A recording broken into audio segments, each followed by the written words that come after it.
irmão, olá minha irmã, seja muito bem-vindo a mais um programa Palavra Viva, esta oportunidade que o Senhor nos dá de tirar um momento do nosso dia para partilharmos, refletirmos sobre o Evangelho, buscar a nossa conversão que é diária, buscar a nossa mudança de vida, buscar estar mais próximos do Senhor e amá-lo cada dia um pouco mais.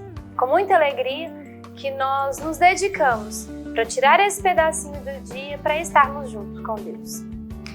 Hoje o Evangelho está em Mateus 10, de 24 a 33.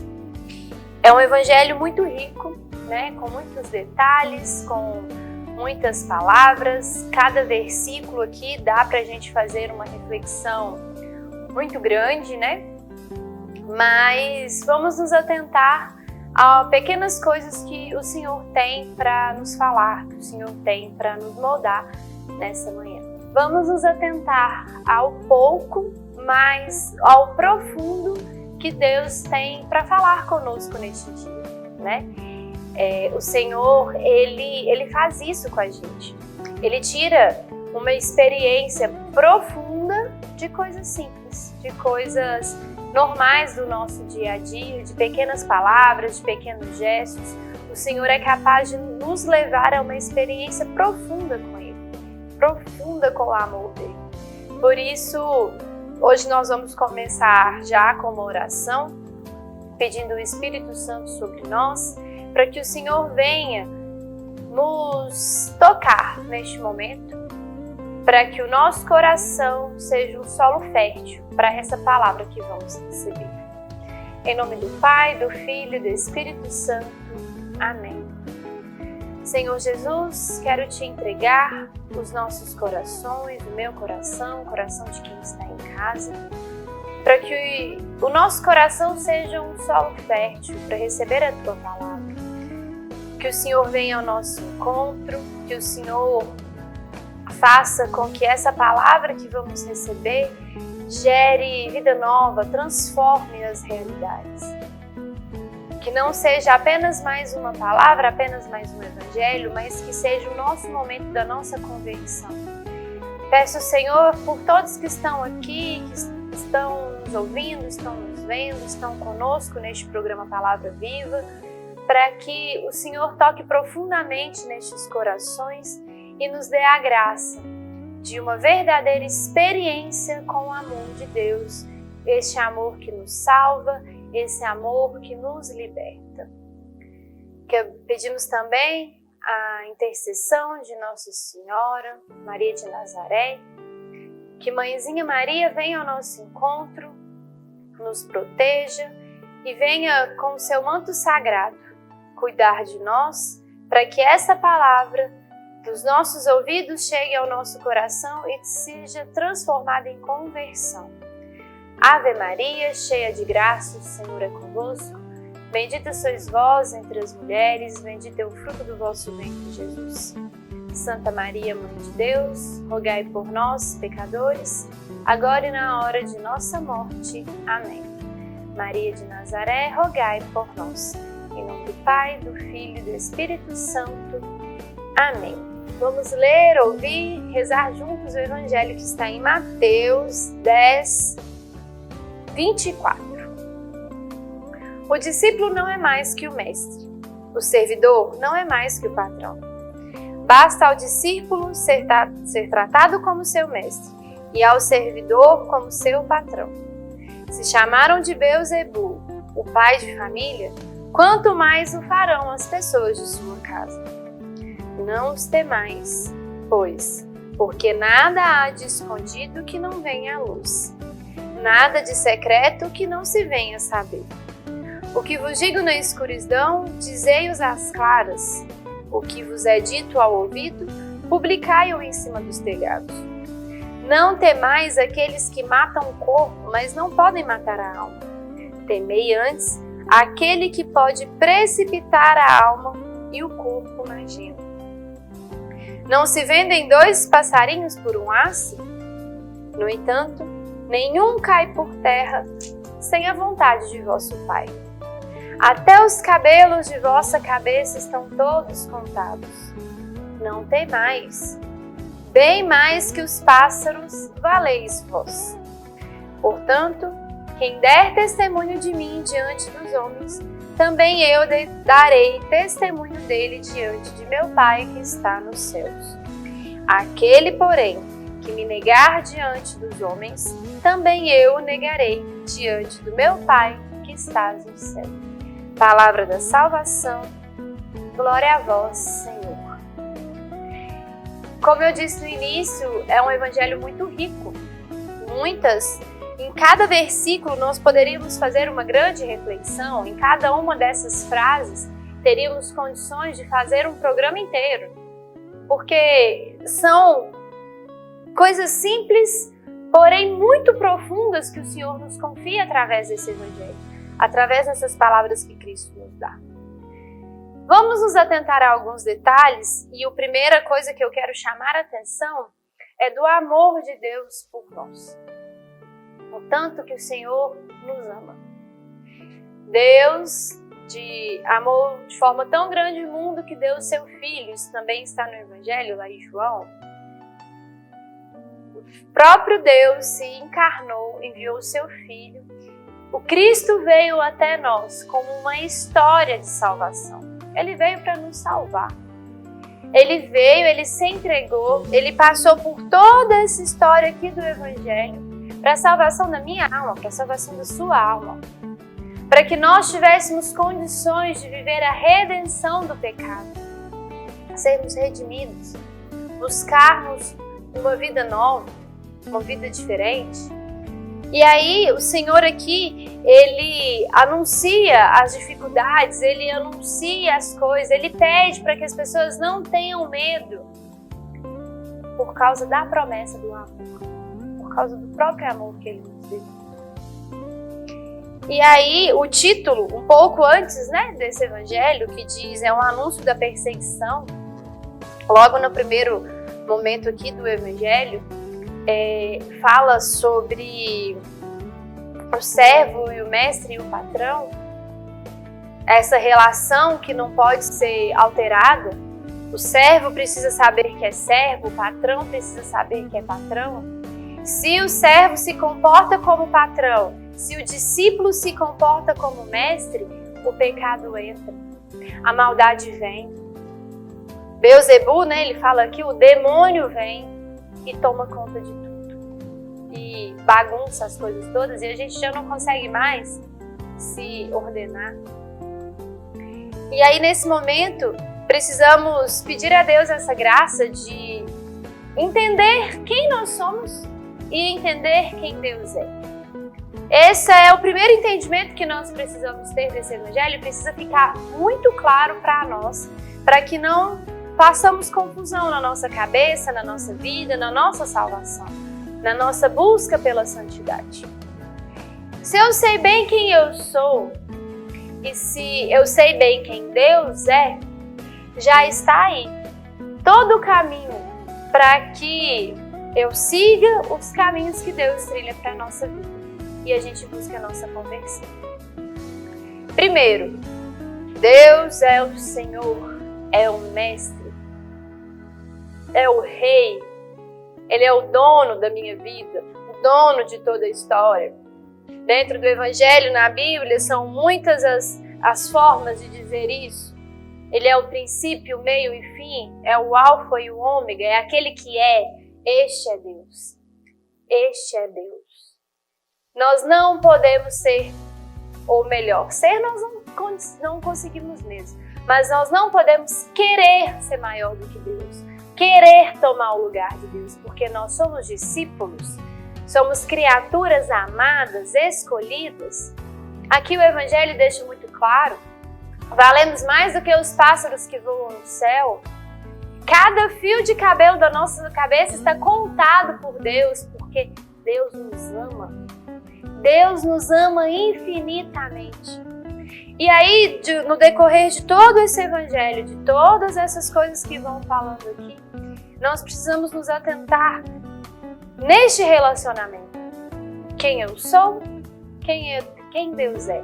e como eu me relaciono com Deus. Basicamente é isso que nós precisamos cuidar. É isso, porque se eu entendo que eu sou discípulo, criatura, filho de Deus, sim, amada por Deus, sim, Deus faz questão de mim, da minha vida, da minha alma, que Deus quer encontrar comigo no céu. Se eu tenho essa consciência, e se eu tenho consciência que Deus é o Senhor, é o Rei, é o centro da minha vida, é o meu absoluto, eu já consigo entender e trilhar esse caminho que Deus escreve para nós, que Deus desenha para nós, para que a gente busque a santidade, para que a gente busque encontrar com Ele no céu. Depois do intervalo, nós vamos partilhar um pouco mais sobre todas essas realidades que envolvem esses nossos papéis e esse relacionamento que precisamos ter, de nós com Deus e Deus conosco. Então continue conosco, depois do intervalo vamos partilhar um pouco mais. Já já a gente volta com o nosso programa Palavra Viva.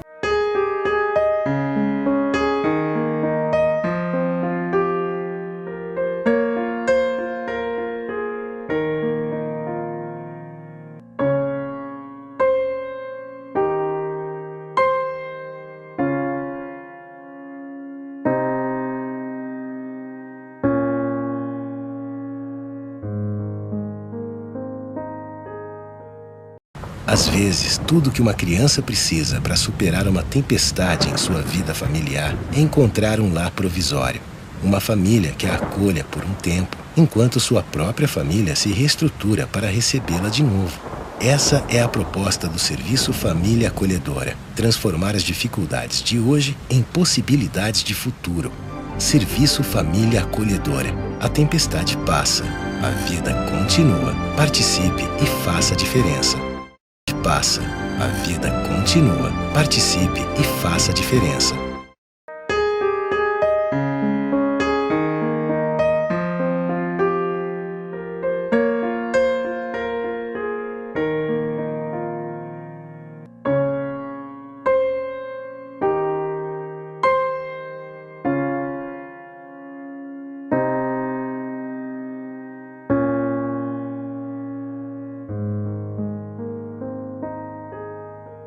Estamos de volta com o nosso programa Palavra Viva.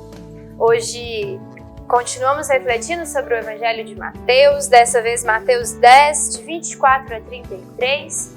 Como eu já havia comentado, um Evangelho que nos traz muitos detalhes, muitas riquezas, em cada uma dessas frases aqui nós temos condições de fazer uma análise, de buscar profundamente a experiência com o Senhor. Havíamos comentado antes um pouquinho que precisamos entender o nosso papel, o nosso lugar, entender quem é Deus e o papel dele. Né? Nós comentamos que eu, ser humano, você, humanidade, nós somos criaturas criadas por Deus, muito amados por Deus, que temos uma missão, que temos os nossos afazeres, mas que somos discípulos, somos servos, somos empregados. E do outro lado, mas junto conosco temos Deus, que tem lá vários títulos. Deus é aquele que é, Deus é o patrão, Deus é o mestre, Deus é o rei, é o absoluto, é o centro, o início e o fim. E agora eu quero falar um pouco e partilhar um pouco sobre essa realidade deste encontro, do meu encontro com Deus, do movimento do meu corpo para ir até Deus e o movimento de Deus a vir ao teu encontro. Quando eu falo assim, e às vezes o Espírito Santo nos dá a graça de separar didaticamente quem é quem, claro, para a gente entender, mas nós e Deus estamos juntos. O pecado vem e nos separa. Por muitas vezes, principalmente ou na nossa infância, na nossa adolescência, quando a gente começa a viver e entender quem é Deus, ou então quando nós passamos por um momento de tribulação muito grande, a gente tem uma tendência a pensar que nós estamos aqui e Deus está lá do outro lado, está longe. Deus é aquele lá, intocável, longe. Mas a realidade não é essa.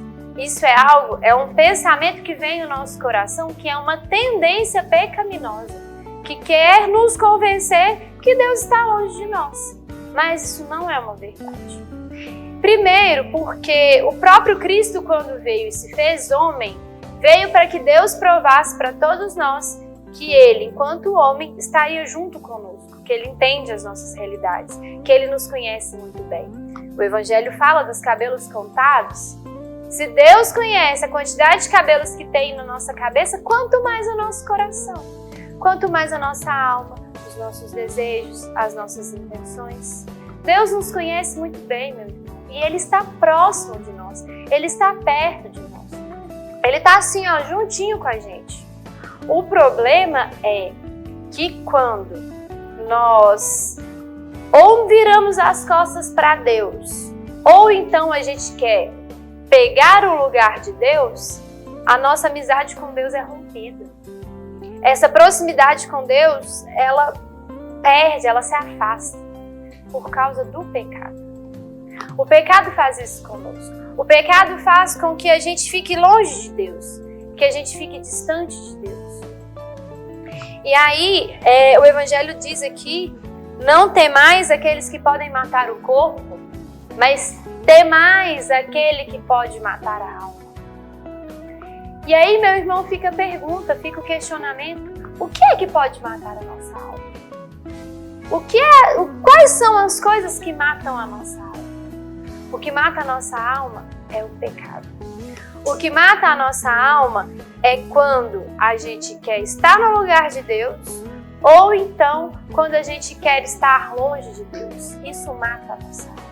Deus diz claramente, quem me negar na terra, eu também o negarei no céu. Deus diz claramente, se nós não buscarmos uma conversão, uma retidão de vida, nós poderemos perder a salvação e irmos para o inferno. E lá é a eternidade. O inferno não é uma fase, o inferno não é um momento. Alguns tentam nos dizer que o inferno não existe. Existe sim. E nós corremos o risco de ir para lá. Se a gente não buscar a nossa conversão, nós corremos o risco de ir para o inferno e queimar por toda a eternidade. Eu não quero isso. Nós não podemos querer isso. Por isso nós precisamos fazer esse movimento da conversão, esse movimento da mudança de vida. E aí, meu irmão, Deus deixa isso muito claro para nós, muito claro, que nós precisamos buscar essa vida nova, nós precisamos buscar essa realidade, essa proximidade com o Senhor.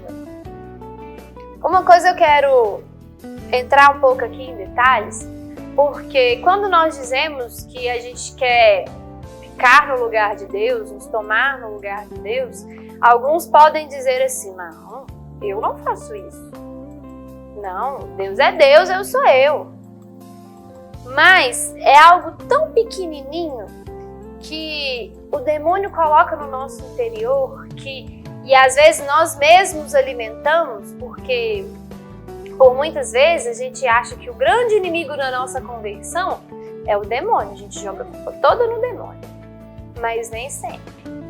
O demônio sim, ele vai lá, ele põe lenha na fogueira pra gente se perder, pra gente pecar. Mas nós mesmos, o nosso interior, o nosso coração peca. O nosso coração às vezes afasta de Deus, às vezes quer tomar o lugar dele. A gente toma o lugar de Deus, meu irmão, com pequenos detalhes, com pequenos momentos. Quando eu decido que eu não vou à missa porque eu quero assistir um programa na televisão que eu acho mais legal. Quando naquele momento ali no meu inconsciente eu penso assim, nossa, eu estou precisando fazer uma oração, vou rezar um terço. E aí logo eu negocio com esse pensamento, não vou rezar agora, não, porque eu tenho outra coisa para fazer. Você colocou você mesmo no lugar de Deus. as suas vontades, os seus desejos, o seu querer no lugar de Deus. Quando nós nos revoltamos contra Deus, quando as coisas acontecem e a gente acha que tudo é culpa de Deus, por que Deus fez isso? São várias as situações do nosso dia que, sem querer, a gente permite e a gente acaba saindo de quem nós somos e tentando ser Deus, e tentando organizar. Quando nós fazemos planos muito perfeitos para a nossa vida, quando a gente programa tudo, vou fazer isso, vou fazer assim, eu vou ganhar tanto dinheiro, eu vou comprar tal coisa, vou fazer isso, aquilo, faço um planejamento perfeito, mas hora nenhuma eu peguei o meu planejamento, fui diante de Deus e perguntei: Jesus, era isso aqui que eu gostaria? É isso mesmo que o Senhor quer? O Senhor me dá a sua bênção? Ou então, Senhor, eu preciso planejar a minha vida. Eu preciso planejar meu final de ano no meu trabalho. Eu preciso planejar a minha família. Eu preciso planejar as despesas da minha casa. Eu não estou dizendo que o planejamento é errado, não. Mas nós precisamos primeiro chamar Deus para planejar junto conosco a nossa vida. Planejar, chamar o Senhor mesmo, falar: Senhor, olha, eu tenho a situação no meu trabalho, eu estou com essa dificuldade na minha família, eu estou com uma situação financeira, eu preciso me planejar, eu preciso ver o que eu vou fazer primeiro. Aí eu chamo o Senhor, falo: Jesus, olha, tá aqui, me ajuda, me organiza, o que eu vou fazer primeiro. São coisas simples, meus irmãos, são coisas simples, mas que nos dão a graça de estar em amizade com Deus, de estar na intimidade com Deus. Nós não podemos correr o risco de chegarmos no final da nossa vida e Deus falar conosco: você me negou. Você me negou. Eu fico imaginando, às vezes eu me imagino chegando para Deus e Deus falando comigo: você me negou. Eu falo: não, Jesus, neguei não. Fiz tudo que o Senhor me pediu. Fui aonde o Senhor me mandou, passei por tudo. E aí o Senhor começa a fazer uma lista: aquele dia e tal situação, aquele dia e tal situação. E aí eu corri o risco de perder o céu por causa disso. Mas aí que está a boa nova. Aí que está a graça de Deus. Deus nos convida à conversão. Deus nos convida à conversão. Deus nos convida à mudança de vida. Pedro negou o Senhor 3 vezes. Pedro negou o Senhor. Deus tocou em Pedro. Ele viveu mais uma experiência de conversão. E aí, Pedro se tornou a rocha, a pedra firme. Pedro foi o primeiro papa a construir a nossa igreja. Você também, meu irmão. Se você já negou Jesus várias vezes na sua vida, talvez você negou Jesus no seu dia. Quantas vezes você já negou o Senhor? Não estou dizendo de grandes negações, estou dizendo das negações pequenas do nosso dia a dia, das nossas lamentações, das nossas murmurações. Quantas vezes no nosso dia a dia a gente nega Jesus? Se você negou Jesus, meu irmão, está na hora, volta para o Senhor. Volta para Deus, não tenhas medo das pessoas que apontam o dedo na sua cara por causa de Deus, não tenhas medo de alguém que possa brigar com você, de alguém que possa fazer algum mal físico a você. Tenha medo de perder a sua salvação. Volte seu olhar para Deus, porque Ele é puro amor, Ele te ama profundamente. E Ele te quer de volta. Volte ao Senhor. Volte logo para Ele. Peça perdão e volte o seu olhar. Estabeleça, mais uma vez, essa amizade com o Senhor. Essa amizade que nós falamos no início. Esse Deus e criatura que precisam estar juntos. Volte ao Senhor. Busque os sacramentos. Estamos em pandemia, as coisas estão difíceis. Mas ligue na sua paróquia, procure um padre, se confesse. Busque a confissão, busque a Eucaristia. Peça, vá atrás da graça, vá atrás dos sacramentos. Não espere, não deixe a graça passar, porque pode ser tarde demais. Quero agradecer a você que esteve conosco neste programa Palavra Viva, agradecer a sua presença, a sua oração. Peço que reze por nós, coloque a nossa comunidade nas suas orações, nas suas intenções, os nossos membros, os nossos trabalhos. Para quem não nos conhece, fica o convite de procurar nas redes sociais a Missão Maria de Nazaré. Temos trabalhos de acolhimentos no setor social, acolhimentos de idosos, adolescentes, crianças. Reze por nós, reze pelo nosso trabalho, reze pela nossa vocação, para que Deus também nos dê a graça de estar na presença dEle, de fazer aquilo que Ele quer. Porque nós também somos tentados e nós precisamos sim da sua oração. Muito obrigada pela sua presença e que Deus te abençoe.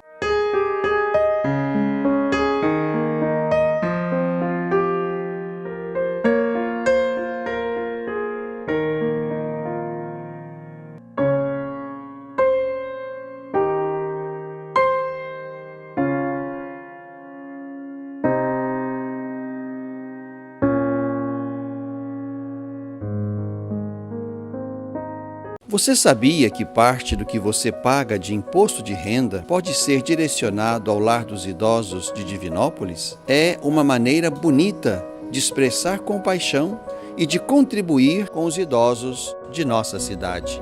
Pergunte ao seu contador ou ligue hoje mesmo para o lar e se informe. É fácil e você destina parte de seu imposto para quem precisa. Lar dos Idosos de Divinópolis, cuidado e amor na hora certa.